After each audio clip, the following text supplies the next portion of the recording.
Hey, I'm Colette, I'm Brooke. and this is Midlife Mutiny. And we just published a book called The Last Bookstore, and today we're going to talk about how to market when you have no money and no big corporations helping you. Because we don't have either of those things. Nope. And still we thrive on. Because we don't ask for permission, and when you don't ask for permission, you have to kind of... Get creative. Yep, and that's what we're doing. So we're going to tell you what we've done so far. It's been incredibly effective, and then when you create your masterpiece, maybe you can take a couple of these hints. So there's lap dancing, and there's... No, what... You start. Okay, so you have a book. What do you do with it? We're going to tell you. Okay, so the difference... You were waiting for a whole... I was. And see. Well, I'll That's tell you it. what I've learned today is that I've written a lot of books before, and I've done a lot of like social media, pimping it. This is the difference between this book and all the other books. Brooke Purdy. All of Brooke's friends are buying the book, so suddenly our sales are through the roof. Did you know that? I didn't know that, but neither do you. We can't track them. Well, not yet, but I'm saying like the response has been amazing. I think my friends are just slightly more social media savvy than... They're louder. So to market it, it's basically the same thing we did for Quality Problems. Now, Quality Problems, we had a team. It wasn't just us. It was us and Doug and Jen. And it's a lot easier when there are 5 of you because it's, the tentacles are out there and everyone's talking about it. So we've kind of had to double our creativity in getting the word out. You start with social media. So we are on Facebook every day with a different picture, with a different piece of content. We're always... clicking back, like putting the link. Oh, yeah. Yeah, so you put a different picture every single time, but you always have the link because it takes, I think, 7 times for someone to respond. So once they see it 7 times, they're like, oh, I haven't bought that yet. I'm going to buy it. It's the same thing as it's true. Like, that's why you have to invite someone to a play 7 times, to a movie 7 times. Did you just make up that Nope. number? Nope. It's one of the few numbers I know. It's true. Yeah. 7? Yeah. Yeah. There's 107 one kind of thing. There's a mixture of that.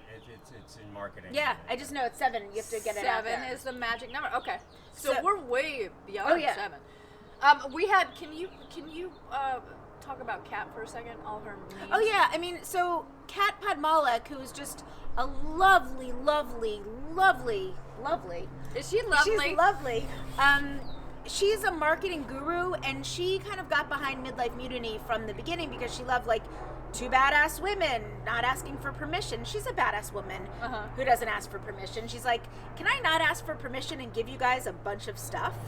And we're Yeah. like, yeah? She's great with graphics and memes and little one-shot things that we can post that talk about there's stuff that's just simply Midlife Mutiny, but then there's stuff that's Midlife Mutiny and Last Bookstore, and she's crushing it. Her meme game is on point. Yeah, we're like, hey, look, this book's a lot like The Goonies. So the next day we have a picture of The Goonies reading The Last Bookstore. She loves old Hollywood and has done fun stuff with Lucy and Ethel and Betty Davis and Joan Crawford. So she's kind of played on the two of us and the content of the book. So when you do social media, when you get the word out there, don't do the same image every single time because people do get bored of that. And we alternate it every day, pretty much. And on 2 different levels. I will usually, Colette's before me, so I'll wait and see what she's posting, and then I'll post something else on my Insta or my Facebook, or I'll take hers and just copy it when I'm lazy. But we're trying to rotate stuff so people don't get too cranky, and you guys, in social media, it's what's the expression about the devil you live with is the some expression.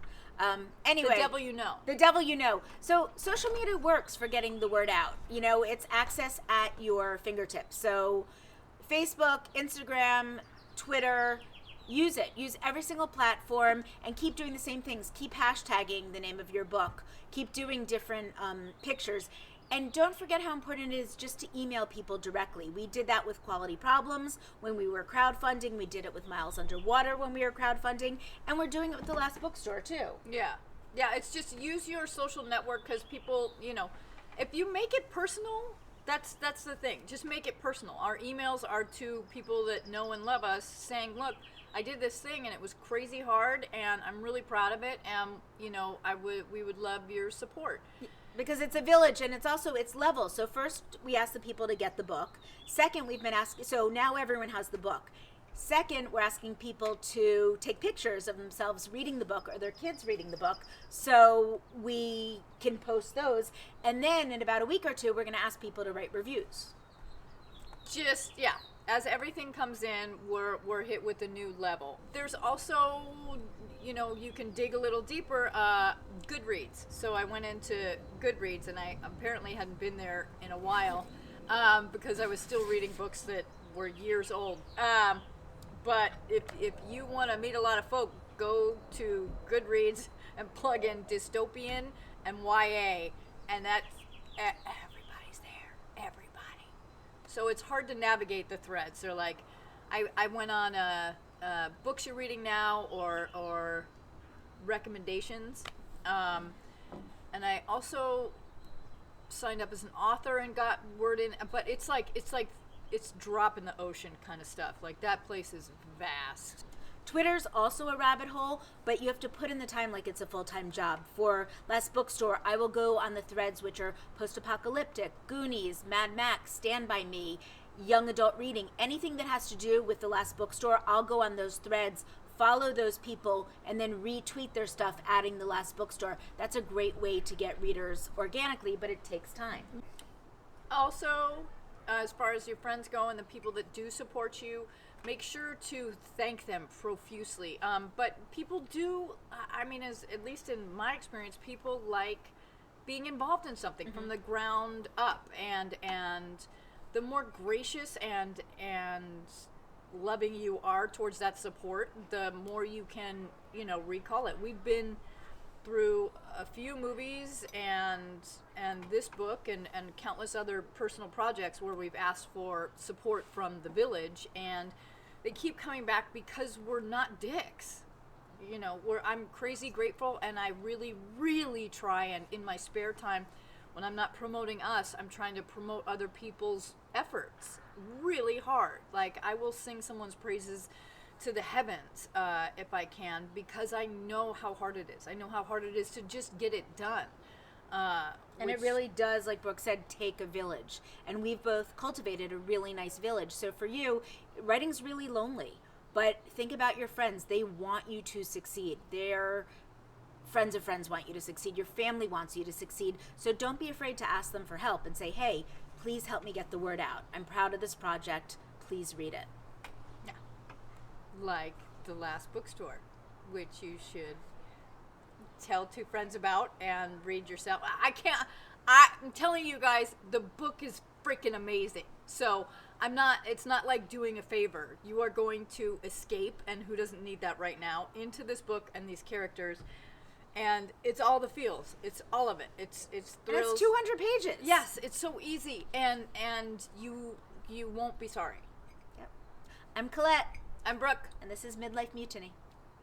The Last Bookstore. The Last Bookstore on Amazon. I'm going to drink my decaf coffee now. I drink all of mine.